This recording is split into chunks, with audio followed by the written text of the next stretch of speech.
Hi, welcome to my boat shop. My name is Sandro and I'm building Endra, a wooden sailing boat which I designed after the lines of a Southampton lobster fisher. To document the process, how a boat is crafted and set to sail, I created this channel. For pure entertainment, sharing up and downs, and for get and gathering ideas how issues can be solved.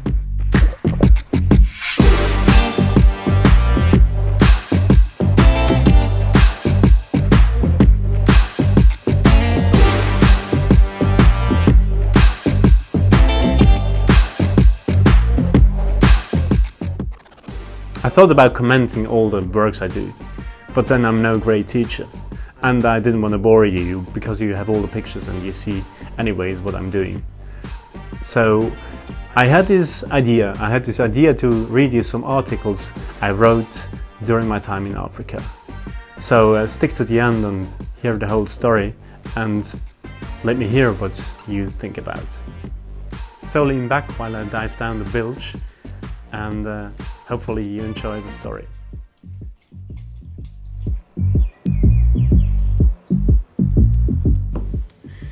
We are on the 6th of November in 2018, somewhere in the canal of Mozambique. When the sun reaches its horizon, reveals what glazing rays had hidden, a warm evening light the outline of the island of Nile. A short moment of play of colours, then the black ocean devours the masses. The engine of our ship rumbles. The spray moistens my face. The skin is salty and sticky.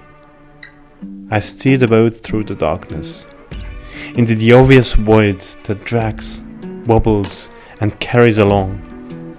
A single faint sparkle announces the firmament above me. And soon the unfathomably of the universe mirrors and reflects everywhere. With the interior illumination of the broken motor yacht, we make a hand lamp and guide ourselves through the shallow coastal waters, which brings its coastal reef dangerously close to the surface. The water is only a few feet deep when we moor the boat, which means Stephen burying the anchor in the sand and to the same stern side with a big stone. We wait on land. Under my feet I sense sand. Whaley. 7 hours ago, the four of us set to sea in Mutsamudu. Ahmed had notified me by phone that his motor yacht was finally seaworthy. The boat crew also consisted of a mechanic, his nephew, who would later use the ship for fishing, and me as helmsman. Drifting back and forth on loose ropes between an ugly concrete ramp and two huge cargo ships, the boat looked even more pathetic than in the dirty courtyard, where a visitor felt pity, like for a vehicle long abandoned from service.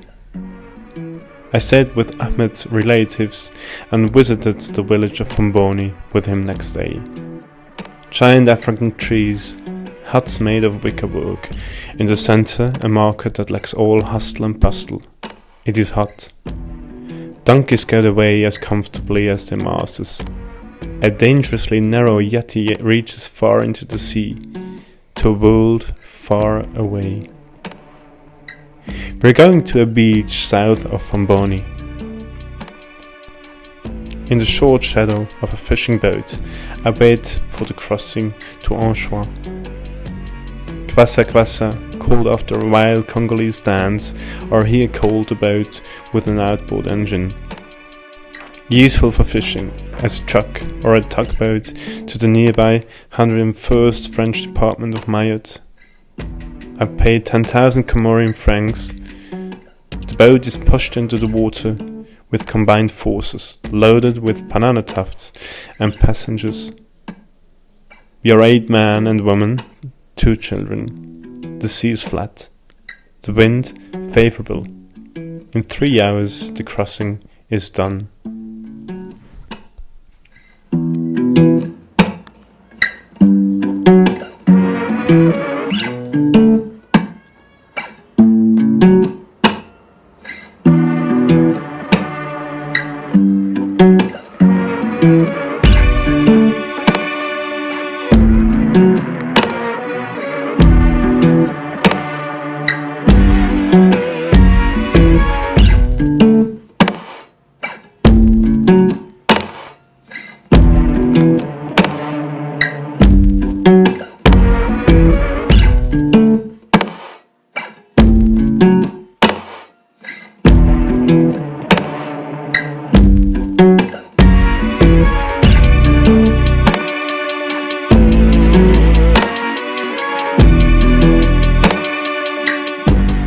so we have come to the end of this episode.